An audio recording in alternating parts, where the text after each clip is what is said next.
Margaret Watson gazed at the winter sunlight streaming through the window while rereading the message from her mother on her smartphone. "I have a special surprise for you. Look forward to it," the message said, bringing a faint smile to her face. Margaret's daily life working at an accounting firm in the small town of Willow Creek, Pennsylvania, was filled with numbers and routine. Her work, understanding clients' financial situations in detail and providing accurate advice, was highly valued by her colleagues. Known as Reliable Maggie at the office, she was the first person everyone consulted when problems arose. Her meticulousness and strong sense of responsibility hadn't changed since childhood.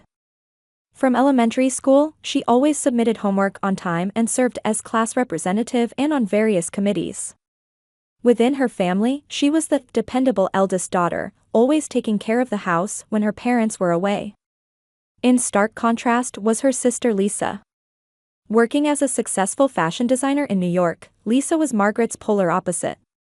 Bright, sociable, and unafraid to stand out, Lisa had attracted attention with her fashion sense and beauty since her school days, and now her talent had brought her to the point of launching her own brand. "Maggie, look. My design was featured in Vogue." The magazine pages Lisa sent last month prominently displayed a model wearing her vibrantly designed dress. Margaret sent heartfelt congratulations, but couldn't help feeling a moment of loneliness when comparing her own modest life. Their father Walter, a retired construction company executive, and their mother Eleanor, a former high school teacher, always boasted about Lisa. Family gatherings inevitably featured stories of Lisa's latest successes, and their parents' eyes would shine with pride at their daughter's glamorous achievements. "Lisa has such remarkable talent," Eleanor would say, while the words for Margaret were always the predictable, "Maggie is always so dependable." Behind that word dependable always lurked the expectation that she would take care of household chores and look after her parents. Margaret sighed deeply as she looked at the travel bag on the kitchen counter. During this Christmas vacation at her parents' home, she was expected to handle numerous household chores and help with the year-end cleaning. This had been her natural role as a daughter for many years. Recently, Margaret had begun to feel strongly uncomfortable with this unequal relationship. Though she had grown accustomed to this role division since her student days, she increasingly yearned for time to live her own life. She wanted time for hobbies, time with friends, and most importantly, time for herself. Margaret held a small hope for her mother's words about a special surprise. Perhaps this year they would acknowledge not just Lisa but her as well. Maybe they would express gratitude in some way for her years of dedicated support. Margaret loaded the last of her luggage into the car and began driving toward Willow Creek. Watching the snowy landscape outside her window, she wished this Christmas would be something special. Christmas morning found the Watson family living room wrapped in the warmth of the fireplace and the scent of pine. Outside the window, snow fell quietly, creating a perfect white Christmas scene. Margaret, having already helped with extensive cleaning and meal preparations since arriving at her parents' house, felt tired but her heart leaped at the special atmosphere of Christmas morning. "Everyone, breakfast is ready." Eleanor's cheerful voice rang out from the kitchen, and Margaret, having just finished decorating the Christmas tree in the living room, headed to the kitchen. The table was laden with colorful fruits, bacon, eggs Benedict, and freshly baked croissants, while Eleanor poured orange juice into glasses. "Maggie, thank you. The table setting is perfect," Eleanor said, but her gaze quickly turned to Lisa, who was coming down the stairs. "Lisa, that sweater is lovely. Did you design it yourself?" "Yes, it's part of last month's collection," Lisa answered proudly, tossing her long blonde hair elegantly as she sat down at the table. "Everyone, Merry Christmas." "Merry Christmas to our famous designer." Walter looked up from his newspaper with a smile. "Your name was in the news this morning. Listed as one of the designers to watch this year." Margaret smiled quietly and took her seat. "Good morning, everyone. Merry Christmas." During breakfast, conversation was dominated by stories of Lisa's recent successes, exhibitions in New York, collaborations with famous celebrities, interview requests from fashion magazines. Margaret nodded along, occasionally trying to share events from her accounting firm, but the topic quickly returned to Lisa. After breakfast, the family moved to the living room and gathered around the large Christmas tree decorated in front of the fireplace. Colorfully wrapped presents were piled on the floor. "Now, time for presents," Walter announced loudly, putting on a Santa hat and sitting on the floor. "First, for Lisa." Lisa squealed and clapped her hands as she received a long envelope from her father. "What is it? What is it?" Margaret watched with a gentle smile. Lisa opened the envelope, and upon seeing its contents, jumped up. "No way. 2 weeks at the Amandarili Resort in Bali? First-class tickets too?" Lisa stared at the documents in disbelief, then discovered the high-value travel checks inside. "I can't possibly use all this. You're the pride of our family." Eleanor embraced her daughter with a smile. "I'm so happy your talent and hard work are being recognized. We thought this gift was fitting to celebrate your success," Walter joined in, proudly puffing out his chest. "Your achievements this year have been truly remarkable." Lisa hugged her parents, then turned to Margaret and excitedly said, "I can't believe it. Such an extravagant present." Margaret nodded with a genuine smile. She truly felt happy for her sister's success. "Now, it's Maggie's turn." Walter retrieved a medium-sized box from under the tree and handed it to Margaret. "This is something we prepared especially for you." Margaret's heart swelled with expectation. This might be the special surprise her mother had mentioned. The box was beautifully wrapped and decorated with an elegant ribbon. "Thank you." Margaret carefully untied the ribbon and cautiously opened the wrapping paper without tearing it. When she lifted the lid of the box, there was a single sheet of paper inside. "Household chore list assigned to Margaret." Margaret doubted her eyes for a moment. The paper detailed an extensive list of household chores in small print. She opened her mouth, but no words came out. "Now you can be even more helpful," Walter said with a broad smile. "You've always been good at organizing things. While Lisa is traveling, we're planning to visit friends in Florida. It's such a relief to leave the house in your care." Lisa clapped her hands. "Maggie, thank you. I hope my room will be perfectly clean when I return from my trip." The air in the room seemed to freeze. Margaret slowly raised her face and saw her family's expectant expressions. They were serious. They genuinely thought this was a Christmas present for her. "Thank you, it's very practical," Margaret said quietly. To hide the slight tremor in her voice, she stood up. "I think I need some fresh air. I'll step outside for a bit." Margaret left the room with measured steps. But the moment she closed the door to her room upstairs, tears fell from her eyes. Staring at the accumulating snow outside the window, she took several deep breaths. Emotions she had suppressed for years came rushing in. She took a suitcase from the closet and began packing. Quickly filling it with necessary clothes and personal items, she took out a notepad.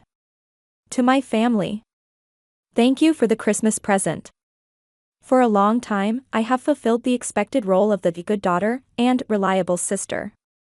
But today, I've decided to live my own life. I don't think I'll be in touch for a while. Please don't worry about me. Margaret." She placed the note on her pillow, took her suitcase, and went downstairs. In the living room, her family was still exchanging presents, apparently not noticing her absence. Margaret silently left through the front door and loaded her luggage into the car. As she drove along the snow-covered roads, Margaret was overwhelmed by mixed feelings of liberation and anxiety she had never experienced before.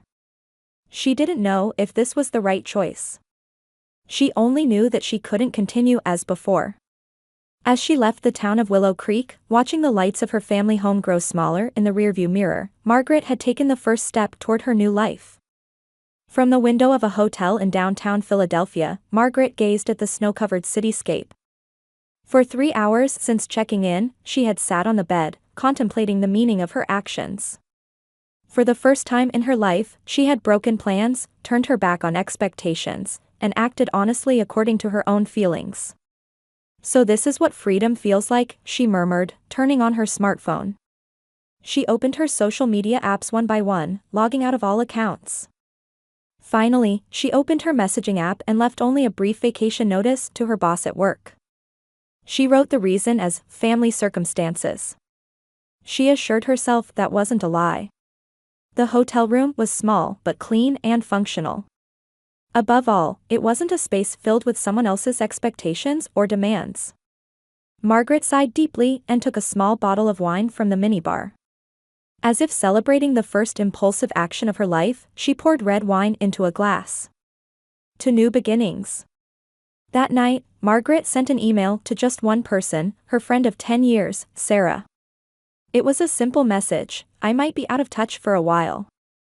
Don't worry. I need time to reassess my life. As Christmas night deepened, anxiety began to spread in the Watson household. I checked Maggie's room. Eleanor returned to the living room with a changed expression. Her luggage is gone. And this was on her pillow. She handed Margaret's note to her husband. Walter read it and frowned. What is she thinking? This joke has gone too far. Lisa took the note from her father's hand and read it. Maggie, I can't believe she would. Her voice was small and trembling, unlike her usual confident tone.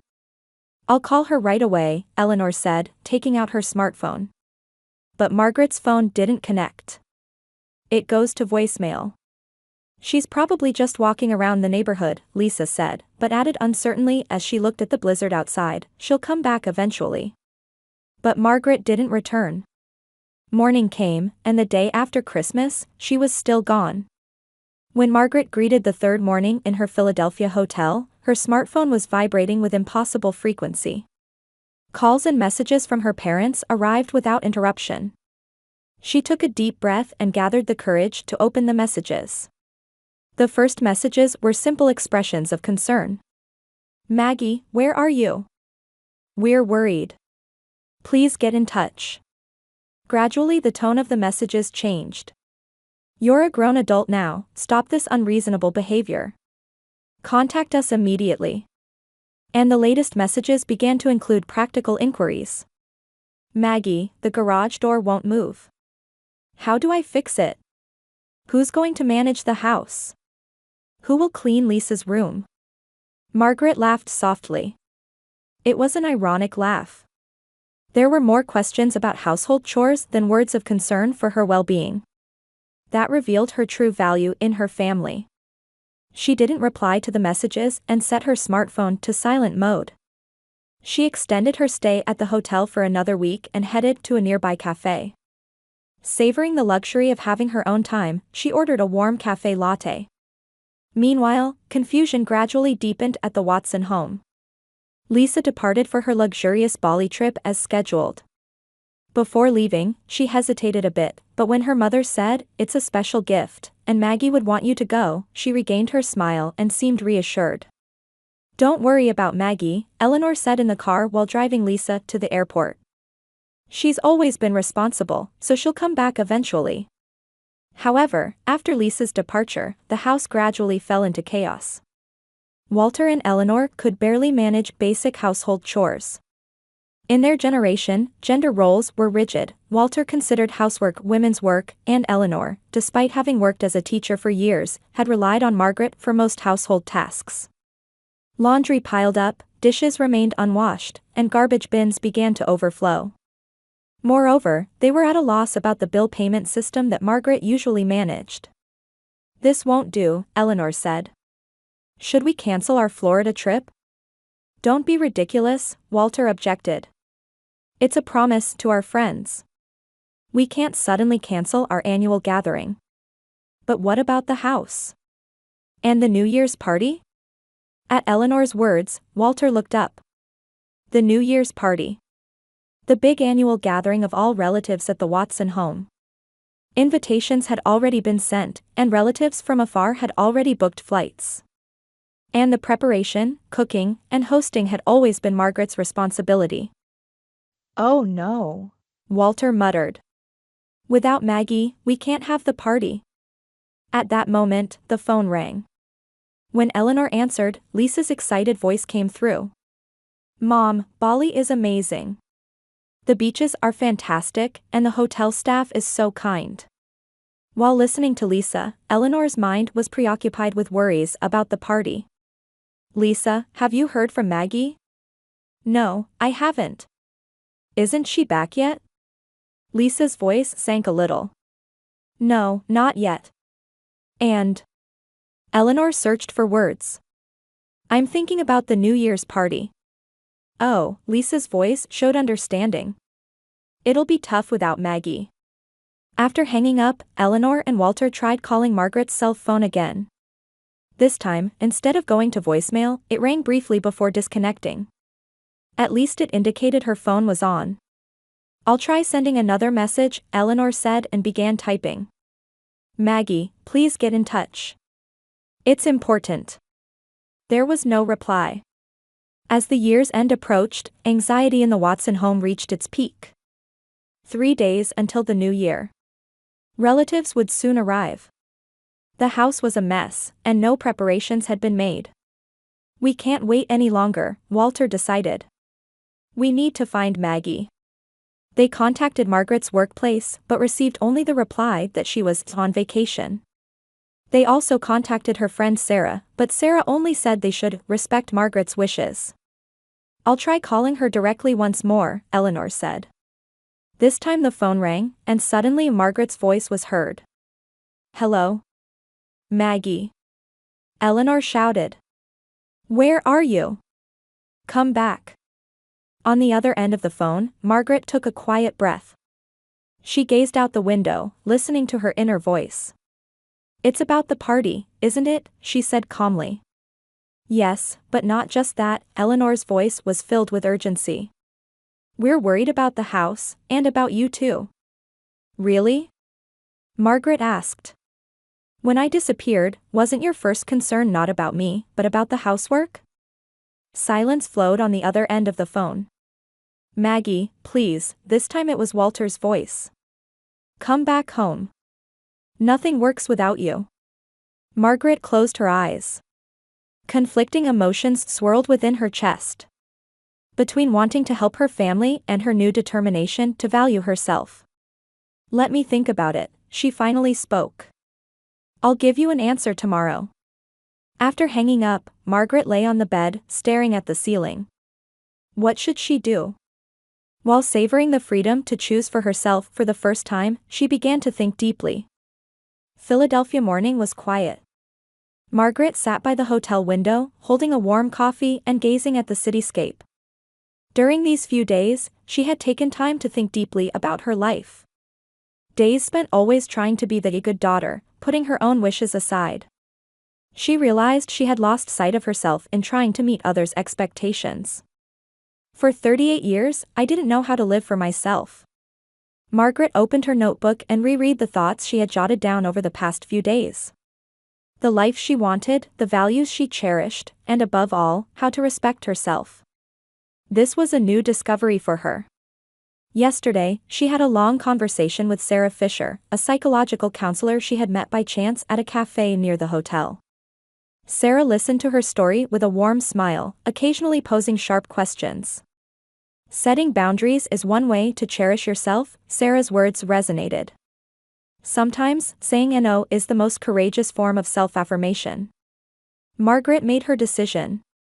She would return to her family, but with conditions. She opened her laptop and began writing a letter to her parents. Dear Mom and Dad. For a long time, I have found joy in serving my family. However, the Christmas incident clearly showed how I am seen and valued within the family. I will return home.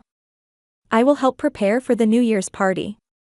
But from now on, I would like you to understand the following. I am not a maid. I wish to be treated equally as a daughter. Household chores should be shared by all family members. My time and effort have value, and I want that to be respected. My life choices and successes should be celebrated just as much as Lisa's. If these conditions are not acceptable, I will not return home and will follow my own path. I await your response. With love. She sent the email and took a deep breath. It was the first step toward her new self. The reply came quickly. Maggie, of course, please come back immediately.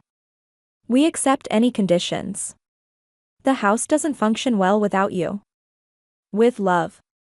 Margaret smiled wryly at its brevity and urgency.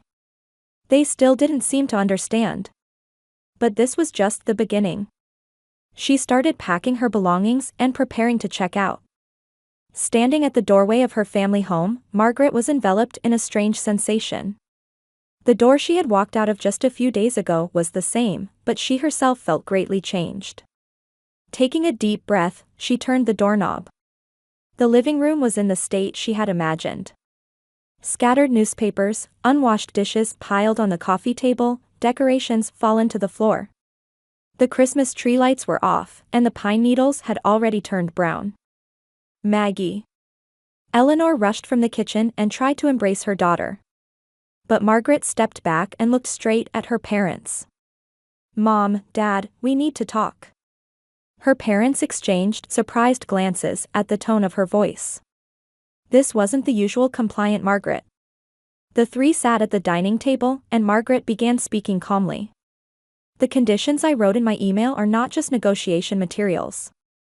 They are the new boundaries in my life. Maggie, we were just worried about you, Eleanor said apologetically. Really? Margaret quietly asked. The first messages were concerned, where are you, but they quickly changed to practical matters like, how do I manage the house, and who will clean Lisa's room? Eleanor was at a loss for words, and Walter intervened. Maggie, we just... Wait, Margaret raised her hand. Please listen to me first. For 38 years, I've responded to family expectations as the reliable child. But behind that, my own life, my wishes, my successes were secondary. She took a deep breath and continued. The Christmas present was symbolic of that. For Lisa, a luxurious trip and praise. For me, a chore list and the words useful. Is that my worth? The words resonated heavily in the room. Eleanor and Walter wore confused expressions. They had never objectively viewed their actions. We didn't mean it that way. Eleanor said in a small voice. Intentions don't matter, Margaret said gently but firmly. What matters is how I felt as a result. And what we do from now on. What do you want? Walter asked with a serious expression for the first time. Equality, Margaret answered simply. Let's create a chore distribution chart. Let's all prepare together for the New Year's party when relatives come. And most importantly, respect and recognize the value of my life choices, just as you do Lisa's. Walter opened his mouth to speak but closed it again. After a silence, he let out a heavy sigh. What you're saying makes sense. Eleanor nodded slightly at his words. Maggie, maybe we've taken you for granted. I'm sorry. Margaret smiled softly for the first time. There's no need to apologize. What matters is what happens from now on. That afternoon, the three gathered in front of the kitchen whiteboard. Under Margaret's leadership, a chore distribution chart was created. Cleaning, cooking, shopping, garden maintenance, bill payments, all items were fairly distributed. When Lisa returns, we'll add her share too, Margaret said. At that comment, her parents hesitated momentarily but soon agreed. Honestly, I don't know how to do some of these chores, Walter admitted, a bit embarrassed. It's okay, Dad, Margaret said warmly. I'll teach you. Even if you're not skillful, there's value in trying. Eleanor was surprised by her daughter's change but began to feel hope for a new relationship. Maggie, you've always been strong, Eleanor took her daughter's hand. We just took it for granted. Preparing for the New Year's party became a new experience for the Watson family. Instead of giving instructions, Margaret worked together with the other two. Walter used a vacuum cleaner for the first time, and Eleanor challenged herself to prepare party dishes under Margaret's guidance. It's actually quite enjoyable once you try it, Walter said after finishing the living room decorations. I don't know why I avoided it for so long. Old habits are hard to change, Eleanor sighed. In our generation, role divisions were clear. But that doesn't mean they can't be changed, Margaret said. What's important is respecting each other and helping one another. The night before the party, there was a video call from Lisa. Her suntanned face from Bali appeared on the screen. Maggie. You're back. Lisa said brightly. I'm coming back the day after tomorrow. Will I make it in time for the party? You will, Margaret smiled. But when you get back, we need to talk. Is there a problem? Lisa frowned. Not a problem, Margaret said gently. A change. For the better. After the video call, Margaret returned to her room. For the first time since running away on Christmas, she would sleep here. But neither the room nor she herself was the same anymore. Looking up at the night sky outside the window, Margaret smiled slightly. It wasn't a complete solution. Years of unhealthy relationships couldn't be changed with a single confrontation. But this was the beginning of change. And above all, Margaret herself had changed, which was the biggest transformation. Knowing your own worth, she murmured. That's the beginning of everything. She took out her diary and began recording today's events and emotions. Like recording the beginning of a new chapter. On an April afternoon, with spring sunlight embracing the town of Willow Creek, Margaret was preparing dinner in the kitchen of her own apartment. 4 months had passed since Christmas, and her life had changed significantly. While continuing her work at the accounting firm, she attended watercolor classes once a week, pursuing a hobby she had long admired. And the biggest change was renting her own apartment, just a 20-minute walk from her parents' home. Living nearby to maintain relationships with her parents while securing her own space and time, that was the solution Margaret had chosen.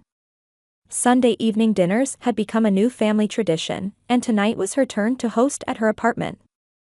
The doorbell rang, and when Margaret opened it, her parents and Lisa were standing there. Something smells good, Eleanor smiled and presented a bouquet. The first tulips from the garden. Thank you, Mom. Margaret accepted the flowers and invited everyone in. Walter brought a bottle of wine, and Lisa carried a dessert box. Each bringing something, this was also part of the new tradition. How was your watercolor class this week? Lisa asked. Her attitude had also changed. After returning from Bali, Lisa had initially resisted the family's new policy, but with Margaret's firm attitude and her parents' consistent stance, she too had begun to adapt gradually. It was wonderful, Margaret replied, pointing to a small landscape painting hanging on the living room wall. This is my latest work. You've got talent, Walter said, looking surprised. Why didn't you start sooner? A moment of silence flowed at that question, but Eleanor gently nudged her husband's arm. That's something we should reflect on too. During the meal, conversation flowed naturally. Lisa talked about her latest fashion show, Walter reported on his golf progress in his retirement group gatherings, and Eleanor enthusiastically spoke about local volunteer activities. And Margaret discussed the possibility of a promotion at the accounting firm. Let's make a toast, Eleanor raised her glass. To our new beginnings. After the meal, Lisa invited Margaret to the balcony. The sisters stood side by side, gazing at the twilight sky. I want to apologize, Lisa finally spoke. For years, I took special treatment for granted and thought it was normal. I never considered your feelings. Margaret turned to her sister. Lisa's eyes reflected sincere regret. It's not your fault, Margaret answered quietly. It was a relationship we all created. What matters is what happens from now on. Will you come to my show in New York next month? Lisa asked. I'll arrange special seats. And, for the after party too. Margaret smiled. Her sister was inviting her into her world for the first time. Of course I'll go. I'm looking forward to it. In the living room, Walter and Eleanor were talking in low voices. They seem to be getting along, Walter said. Yes, Eleanor smiled. The family counseling is helping. The monthly family counseling sessions, suggested by Margaret, had become opportunities to face years of unhealthy relationships and role divisions. Sometimes facing painful truths, but it was gradually strengthening family bonds. When the sisters returned to the living room, Eleanor took out a calendar. Let's decide on the next big cleaning day. Lisa sighed softly but nodded honestly. Thursday next week works for me. Margaret smiled quietly. They hadn't become a perfect family. Sometimes they fall back into old behavior patterns. But she knew that what mattered was continuing to make an effort. As they were leaving the apartment, Eleanor hugged Margaret tightly. "Thank you for your courage," she whispered in her daughter's ear. "You saved our family." With those words in her heart, Margaret saw her family off at the door. The balance in her life was gradually being restored. Her relationship with her family, her work, and above all, the time and place to devote to herself. The decision on Christmas Day had led not only her but the entire family onto a new path. She returned to her apartment and gazed at her mother's tulips arranged by the window. Like flowers announcing the beginning of a new season, her life too had begun to bloom anew.